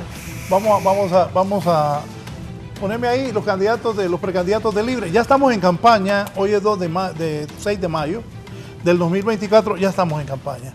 Por eso le decía yo al doctor Carlos G. Aguilar y al doctor Hugo Noé Pino, que estaban sentados ahí la semana pasada hablando del Seguro Social. El gobierno habla de hacer, con los 2 que habla Carlos Aguilar, serían 10 hospitales. Y a este gobierno, de aquí a junio son 12 meses. Y a diciembre serían 18 meses. Pero eso es mentira, porque el gobierno se acaba en junio, julio, agosto. Pero no se puede construir un hospital en un año. Septiembre, octubre, no. Bukele construyó un gran hospital. Bueno, ojalá que lo construyan. 4 meses. Ojalá, pues. Bueno, ojalá que los pongan a funcionar. Correcto. Es que ahora hay otras formas de construir más rápido. El habituallamiento. La cosa es que lo hagan. Bueno, eso que van a hacer en Olancho, hay uno que es pequeño que pueden hacerlo. Mire, es que construir hospitales es como ofrecer universidades. Los políticos ofrecen universidades en todas las ciudades. Eso no es fácil. Para una universidad funcionándole con 3 carreras, que es lo mínimo que le puede poner, y tampoco le da, porque en un pueblo, ¿cuántas quieren estudiar todas las carreras, ¿verdad? Entonces, estamos hablando que cada carrera, funcionando ya los 4 años, está hablando de 6, 8 millones por carrera, más la administración. Entonces, son los problemas de ciudades como Progreso y San Pedro Sula. Progreso siempre ha querido su universidad, está a 40 kilómetros de San Pedro Sula. Ciguatepeque siempre ha querido universidad, está a 20 kilómetros de Comayagua. Entonces, es mejor becarlos. Hay que mejorar las autopistas. Es mejor becarlos. Mire, es insostenible. Entonces, los hospitales, le pongo el ejemplo por los hospitales, mire, ¿cuál es el problema? Pueden abrir hospitales tipo centros de salud, pero si van a abrir hospitales con emergencia, tienen que tener cirujanos, anestesiólogos, quirófanos, porque si no, van a venir a dar todos a la escuela. No, pero los de ahora son completos. Van a venir todos sí, pero ahí es donde los costos se elevan. ¿Por qué San Felipe nunca abrió emergencias en la noche? Nunca abrió emergencia. Porque tienen que tener, digamos, laboratorios, de todos los laboratorios, ¿verdad? Tener radiólogos, porque si le llegaba un fracturado, ¿cómo le iba a hacer la imagen? Tener radiólogos, laboratorios, farmacia abierta. En cambio, si trabajan en consulta de 7 a 5, la farmacia la cierran a las 5 porque ya no hay pacientes, ¿verdad? Todo se cierra. Son tipos centros de salud grandes. Le quiero dar una pregunta a usted que tuvo con eso del hospital escuela. Ojalá hagan los hospitales, Dios primero. Pero yo lo que haría primero es poner medicinas en los que están ya. Totalmente. Eso es lo que haría yo. Una silla para que la gente Mire, no esté en ¿por el qué piso? tuvieron el Hospital María sin funcionar? Desde el gobierno del presidente Flores hasta que el presidente Juan Orlando dijo que funcione. ¿Y sabe cómo lo puso a funcionar? Nos quitó médicos a los otros hospitales. A nosotros en la escuela nos llevaron algunos pediatras para el María. Claro, se querían ir porque era un hospital nuevo, bonito, no hacían turnos en la noche porque no tenía internado en esos años. Entonces, todos los niños que ocupaban internarse venían otra vez a la escuela, ¿va? Al materno. Al materno, ¿va? Entonces le decíamos nosotros, y si se llevan los pediatras, ¿quién va a ver esos niños Aquí. Entonces, abrieron uno, lo pusieron a funcionar debilitando al otro. Y nosotros protestamos por eso, pero no se escuchó. Pero bueno. Volvemos a los que hablan mal de los políticos. Ramón. Raúl, mira, hay 29 médicos en el Congreso Nacional. Nunca han querido hacer una insurrección para mejorar los servicios de salud. Están involucrados en todo. En la conflictividad política. 29 médicos. 29 hay. Médicos hay. Hay 37 mujeres ahí. Y vos las has visto que nunca han buscado. Ajá, y la población los eligió a los médicos porque creyó que era el momento de los médicos que iban a hacer. No, mira, opinan sobre Mel, que no les parece Mel, que no les parece Xiomara, que cosas que no son pertinentes hecho un planteamiento, al papel de ellos. No sé, pero yo no he escuchado, y si lo han hecho, que me disculpen, pero no sabía cuántos eran, pero sí que habían muchos. Pero uno esperaba que iban a hacer un planteamiento de un nuevo modelo de atención del sistema de salud. Exacto. Y no hemos visto un nuevo modelo. Ellos surgen de los PCM, aquellos que estaban en contra, y surgen por la pandemia, porque tuvieron mucho protagonismo. Pero en realidad yo sí esperaba que ellos iban a hacer un planteamiento de un nuevo modelo del sistema de salud. Están en la Comisión de Presupuesto, están en la Comisión de Energía. Bueno, y la energía es otro tema. El abastecimiento de los hospitales es lo más importante, creo yo. Necesitas crear una producción de genéricos, Raúl. Antes había eso en Honduras. Y el gobierno de Calleja lo desapareció. El gobierno de Calleja. ¿Te das cuenta de la visión que tuvo los militares en aquella época? Crearon un centro de producción. Usted sabe que donde funcionaba ese centro de medicamentos le dieron los terrenos a la Católica. Allá. Eso era del Estado. Se lo pasaron a la Universidad Católica. Entonces, así son las cosas, ¿verdad? Y como dice usted, en ese tiempo el Estado tuvo otra visión. Sí, por eso ese amigo me decía, ese amigo de izquierda, mira, me dice, hizo más cosas Osvaldo López Arellano del 72 al 75, ¿verdad? Que es cuando se impulsó la reforma, estas reformas que le planteo, ¿verdad? Todavía persisten, pues. El Info todavía persiste, ¿verdad? Cobana se fue por la corrupción, Conadi la corrupción acabó, ¿verdad? pero que era un concepto de desarrollo, no podemos decir que no. ¿Verdad? Bien, poneme ahí los precandidatos del Libre, ya estamos en campaña. Siempre hemos estado en campaña, Raúl. Pero ya está, ahí está. Ni había tomado posesión la presidenta cuando estaban hablando de la coalición para sacarla. Yo recuerdo cuando asumió José Ascona, que cuando estaba dando la vuelta el presidente Ascona, ya habían pancartas que decía Carlos Montoya presidente. ¿Me acuerdo? Sí, hombre. Ahí Hoy están al menos se da 2 años después. los abogados del Libre que aspiran a la presidencia, la abogada Rixi Moncada, don Jorge Calix y don Racel Tomé.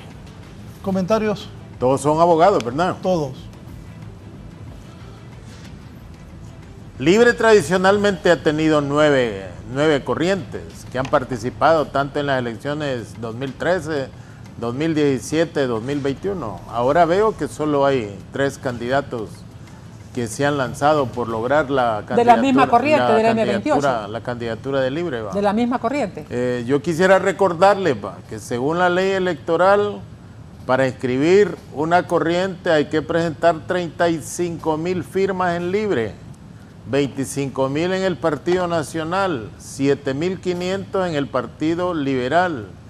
Hay que presentar 200 planillas municipales en cada uno de los partidos, en cada una corriente. En 14. Y hay que presentar 14 planillas de diputados. O sea, que no es fácil acreditar toda esa cantidad de requisitos. Y también yo quisiera recordarle a la gente que va a participar en elecciones primarias que hoy hay institucionalidad en el Consejo Nacional Electoral, que el último Consejo Nacional Electoral dejó la vara muy alta en el cumplimiento de la ley y que a nadie van a inscribir que no cumpla los requisitos. Otra cosa que dice la ley, Raúl, que nadie que haya participado en una elección primaria puede después decir que se va a ir con otro partido o que va a crear una candidatura presidencial independiente o partidaria. La ley eso dice. Ya una vez se fueron en amparo a la Corte Suprema de Justicia y los amparó. Yo no creo que ahora la Corte Suprema de Justicia esté en condiciones de hacer eso, porque hoy hay más institucionalidad. Entonces, el Consejo Nacional Electoral, los funcionarios que dirigieron las elecciones del 2021 dejaron muy, pero muy alta la credibilidad de esa institución. ¿Para usted? Bueno, yo miro que los 3 candidatos son del M28. Libre ha tenido la habilidad de integrar al gobierno a las otras corrientes. Esos nueve corrientes que existían en la elección pasada prácticamente están muy cómodas con el poder. Vimos que de repente que su candidato es probable que sí tenía otras expectativas, ha quedado fuera, pero tampoco se va digamos, a decantar no tendrá fisuras Libre. Y creo que los 2 candidatos que no son los oficialistas, lo que están es viendo cómo sobreviven en mejores condiciones en el partido. Jorge Calix ha estado siendo golpeado en las instituciones que le han dado, le han estado sacando gente. Y lo último fue lo que pasó en Comayagua con las personas que apoyaron su reunión o su meeting en el Palacio, en el gimnasio de San José del Carmen. Vi denuncias que los habían destituido en Comayagua. No creo tampoco que vaya a haber una división en Libre. Tienen mucho en común en el M28. Y del M28 será el candidato. ¿Quién va a ser? Es lo que no sabemos. Y como siempre se barajan hipótesis, pero por ahora ellos son los que están. Creo que Racel es un emergente, igual para posesionarse más al futuro que en este momento. No le miro ningún interés de quebrar alguna estructura en Libre. Creo que Jorge Calix sí tiene más condiciones para tener mucho más poder que Russell del que ya tiene. Después de esa interna, ¿cómo va a quedar libre? No, se juntan. Cálix, Se juntan. si Los gana que Cálix, están fuera, gana Rixi. mire, los que están fuera están fuera. Al último que integraron hábilmente fue a Eduardo Reina, ¿verdad? Que 2 años no se habían acordado de él y antes que empezar a hablar mejor le dieron un cargo, ¿verdad? Entonces esas son las habilidades del coordinador general, ¿verdad? Y ya lo hemos visto en los foros, ¿verdad? Ya muy activo después del cargo que le dieron. Entonces, no, Eduardo siempre, Carlos Eduardo, siempre va a los foros, Raúl. Sí, pero fue muy, pero fue muy claro, fue muy obvio que cuando ya empezaron a salir las candidaturas lo llamaron para un cargo, ¿verdad? Antes de eso no había pasado, digamos, el hermano sí estaba en el Ministerio de Transparencia, no sé después que estaba el abogado. Pero el hermano fue el Partido Liberal. Jorge sí, Reina. bueno, no sé, pero bueno, es que mire, es que ha sido la manera de Mel, de Mel Zelaya integrar liberales para tener a los liberales. La aspiración de Mel es quedarse con el Partido Liberal. Y así tiene muchos liberales contentos, porque los liberales, imagínese usted, 12 años sin cargos públicos. 12 años. Tienen 94 alcaldes, Julio. Sí, 12 años sin cargos públicos. No, yo me refiero a cargos públicos. ¿Y el alcalde no es cargo público? No, pero no me refiero, pero no es decisión de Mel que estén ahí, es decisión del elector. Tienen 22 diputados. Es decisión del elector. Es diferente un diputado y un alcalde que lo nombra el elector a un ministro o un viceministro que lo nombra, que es la voluntad del Ejecutivo. Y la lealtad en este caso no es al partido, es a quien lo nombra. Don Luis. Yo siento que dentro de Libre, Raúl, va a haber un poco de lucha política fuerte. Digamos, es probable de que el perdedor tenga que alinearse. No veo a un perdedor de ellos tres yéndose al Partido Liberal o al Partido Nacional.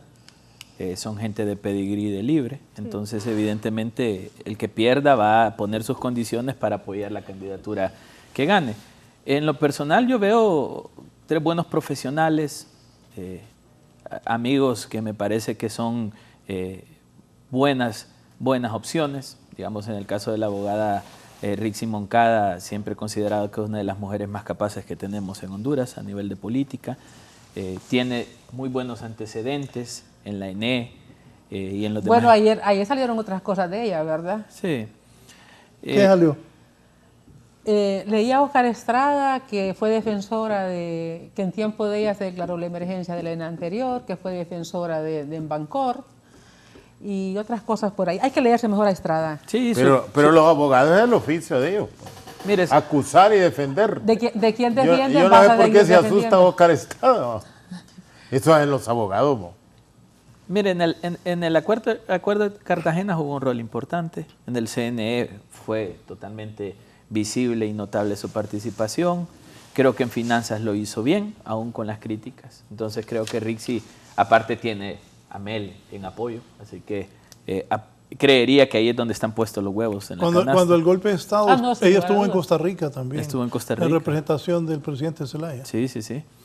Digamos, Jorge Cálix me parece un profesional muy bueno, que su lanzamiento muestra un golpe de fuerza que creo que no se esperaba Libre.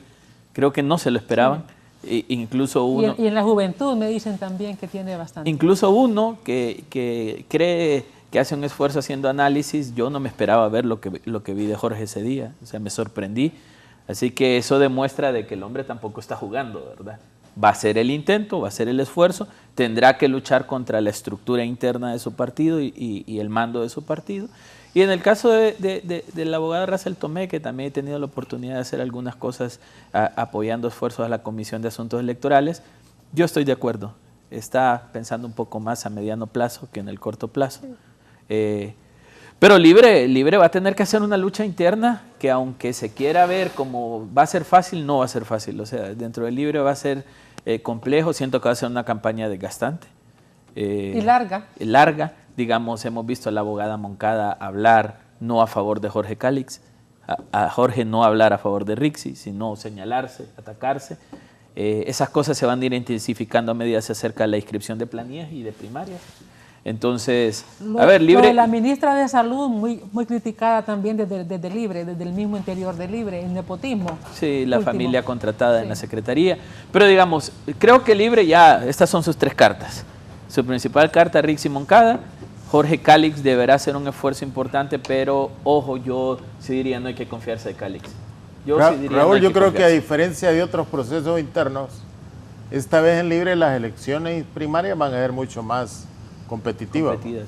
Entonces, en Libre, bueno, predominio de Xiomara en 2013, 2017, 2021, e incluso Libre es el único partido político que ha logrado ceder la candidatura a otra persona que no viene de otro partido. Hoy uno escucha hablar de que hay un candidato, que hay una persona que puede ser candidato de un partido o de otro partido, que yo nunca les había visto experiencia sobre eso. Entonces, Libre ha tenido como característica eso, que siempre hay proliferación de corrientes internas o como primarias. Como los liberales en su momento. Como los liberales. O sea, hay que recordar que Libre, la mayoría de los libres vienen o venimos del Partido Liberal.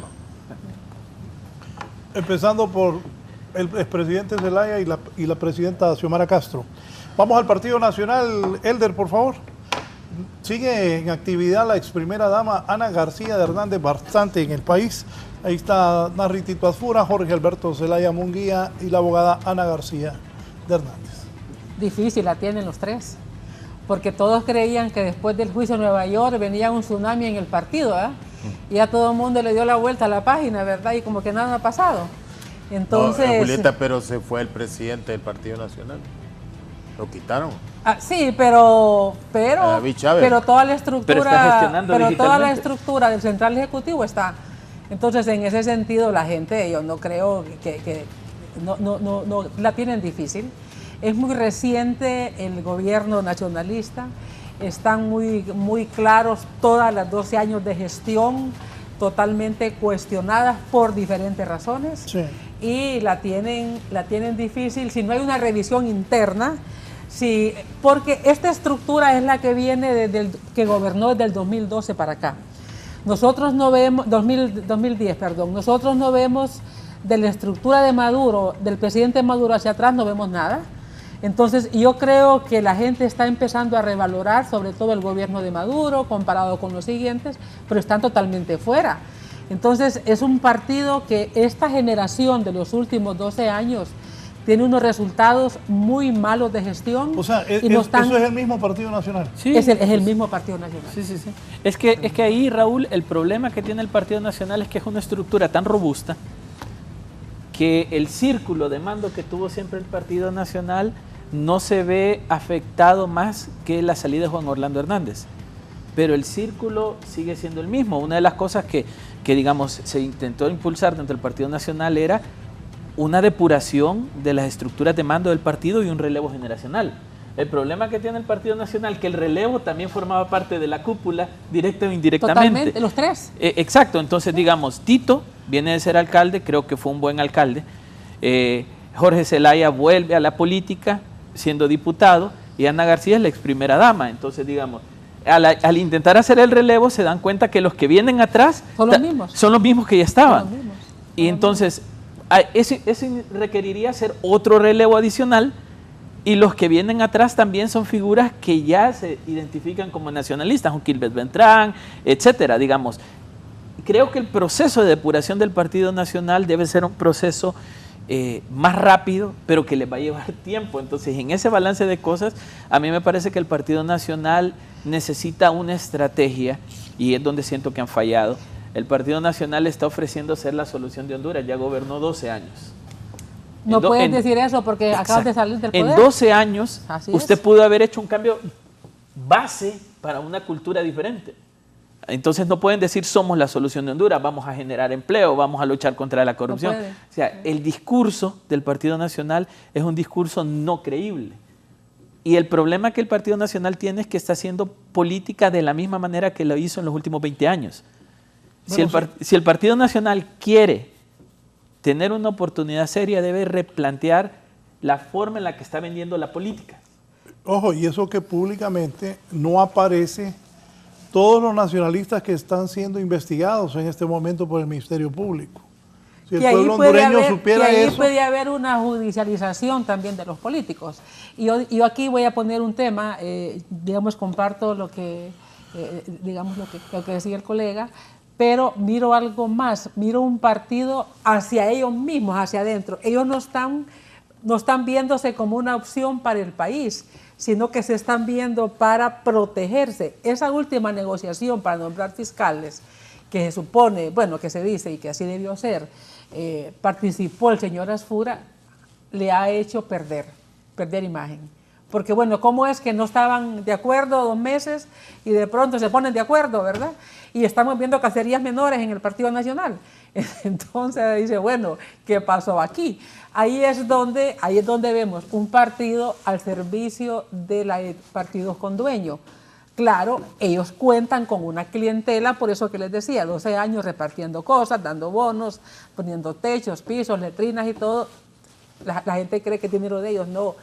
Lo que andan dando los diputados ahorita, con el bono de la madre, con el bono del pescado, ese es dinero de los impuestos que nosotros pagamos.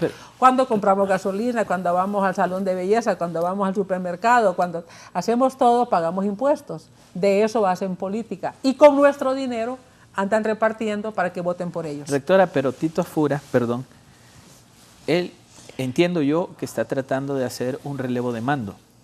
O sea, el círculo de mando del Partido Nacional era un círculo muy cerrado donde el caudillo daba la orden y lo demás. Una vez un nacionalista me dijo, es que mira, lo que pasa es que llegaba el hombre y nosotros teníamos que hacerle el saludo. Entonces, digamos, él está intentando tomar control de una institución que no es...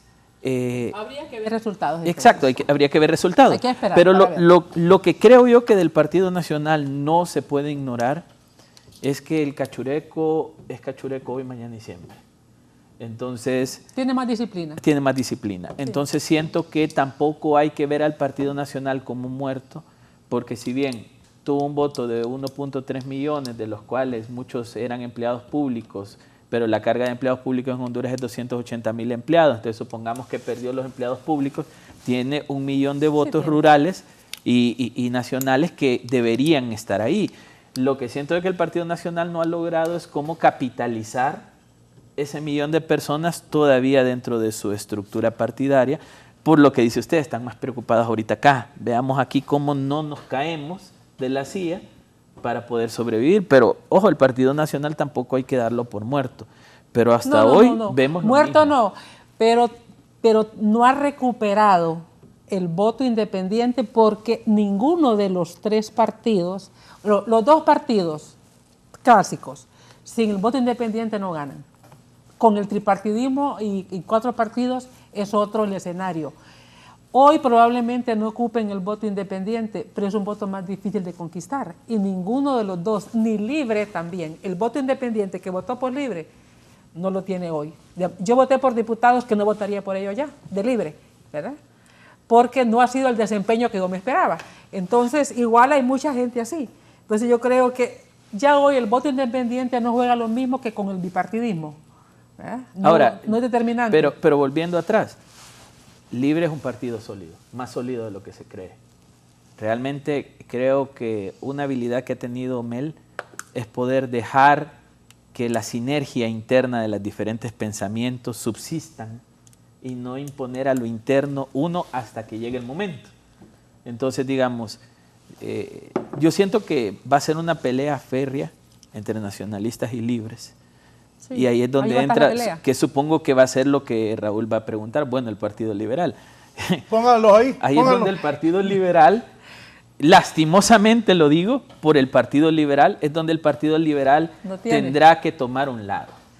El Partido Liberal hoy no tiene posibilidades de ganar una elección general. Y las internas... Ni de ser segundo lugar siquiera, creo. Bueno, si usted dice que el Partido Liberal no tiene posibilidades, y la rectora dice que los nacionalistas no tienen posibilidades, entonces, ya ganó Libre. Ya ganó Libre. ¿Ah? Sí, sí, sí. Ya ganó Libre, entonces. Sí, claro. Escuchen esto, la rectora Pero ya Julieta ni- Castellanos dice, y aquí Julio está que tira cohetes, la rectora dice que el Partido Nacional no tiene posibilidad, y Luis León dice que los liberales no tienen ninguna posibilidad tampoco, entonces ya ganó Libre. Pero faltan 2 años. Pues, eso, y segundo, Faltan 2 años. digamos, el Partido Liberal va a tener que tomar una decisión. Eduardo Maldonado 2 años ahorita. es una persona de simpatía popular arrasante. O sea, digamos, lo que ha hecho con su medio de comunicación lo ha catapultado como una de las personas más conocidas del país. Entonces, digamos, la habilidad que pueda tener el licenciado Maldonado en canalizar esa simpatía a voto, eso es una estrategia política Pero que hay que el empezar a problema de implementar. Maldonado no es con los votantes, es con los jefes que va a tener. ¿Verdad? Bueno. Porque él puede tener votantes Óigame, y ganar. alguien que no oyó, para que oigas, ya que no estás poniendo atención, acaba de decir la licenciada Julieta que los nacionalistas no tienen posibilidad alguna de ganar la elección, y lo acaba de decir Luis León que los liberales no tienen posibilidad alguna este momento. de ganar la elección. Como Y Julio Navarro está tirando cohetes. Pero en este momento faltan 2 años. Y yo lo que miro con Maldonado no es que tenga problemas con el elector. El problema de él va a ser con los jefes que va a tener. ¿Verdad? Va a tener al menos 4 jefes. O 5. Jefas, no. No, jefes, sí. 2 del Partido Liberal, 1 de Libre, otro por allá y otros más. Otro de las montañas. Otros invisibles y otros visibles. Pero el problema va a ir con los jefes. Entonces, estar de dueño de un medio con todo el emporio que tiene, su medio se va a ver dañado. Obviamente, su medio se va a ver dañado, ¿verdad? Sí. Entonces, eso me imagino yo que lo que está valorando. No va a ser el Partido Liberal que va a gobernar. Y él sería un candidato bastante potable para Libre y para los liberales. Mejor dicho, para el presidente Raúl, Zelaya y para los yo liberales. recuerdo un hombre, un empresario muy conocido, muy importante en Honduras. Nunca quiso ser candidato presidencial del Partido Liberal. Rafael Ferrari. Tantas veces que le ofrecieron, ¿va? Porque son personas que tienen que cuidar su patrimonio. Uno puede ver, Raúl, los ex candidatos de los presidentes del Partido Nacional. Callejas, problemas. ¿Va? Don Pepe Lobo, problemas. El último, serios problemas todavía. O sea que la política... Presidentes de Guatemala, Sí, hay o sea desfile de presidentes de El Salvador presos. Martinelli, aunque ganó ayer el delfín Claro. de él, Martinelli preso, los hijos presos. O sea que a los empresarios yo miro que no Libre les ya ha le ido muy perdió bien. ya le perdió el miedo a la corrupción, Libre. Libre ya perdió miedo a la corrupción. Sí, porque tiene el control del Estado. Ya le perdió el miedo. Y lo que estamos viendo con esos contratos que lo firman sin que lleguen al Congreso antes, ¿cómo va a creer eso, verdad? Entonces, ¿qué es el Congreso? Pero fíjese que ese tipo de cosas... No, ese es un aunque está- procedimiento, Julieta. No, que firme. Primero no. usted firma un contrato de intenciones y lo ratifica en el Congreso. Pero mire, aún ese tipo de cosas, supongamos que se no es así. hace como dice el ICO, como dice usted, ese tipo de cosas no impactan en las personas. A las personas le impacta la corrupción que tiene que ver como el seguro social, como los hospitales móviles, lo que afecta directamente No, pero hoy sí creo su que tiene seguridad. más impacto. Fíjese, yo creo que hoy tiene más impacto. ¿Sabe por qué creo yo? Por el tipo de discurso que tuvo Libre, que fue un discurso muy anticorrupción. El hecho que no venga la CICIG. Mire, ¿cómo van a estar? ¿Qué va a venir la CICIG? No va a venir. No va a venir porque no han derogado las leyes que ellos mismos crearon. No va a venir por el manoseo de la Corte Suprema. No va a venir por el Ministerio Público. Entonces, todo eso se lo van a ir sacando. Por eso yo le digo, faltan 2 años. Yo no me matriculo desde ahora con quién va a ganar. El escenario como está lo tiene complejo el Partido Nacional. Más fácil que el Libre cohesione un candidato. Los liberales la tienen muy difícil. ¿Por qué? Es por lo que estamos diciendo. Pero eso es ahora. Faltan 2 años, va a depender del desempeño, va a depender de casos de corrupción, de los mismos problemas, porque es cierto que el Libre tiene capacidad de cohesión, pero hay mucha hostilidad también. Es un partido que entre ellos mismos, usted va a los pueblos y pregunta, ¿y aquí cómo está el Libre? Se están matando, dicen, ¿verdad? Y eso son cosas fuertes que quedan en el partido, y después de las primarias va a depender también cómo quede el partido de cohesionado. Nos vamos, Julio. Gracias. Gracias, Raúl. Mucho gusto.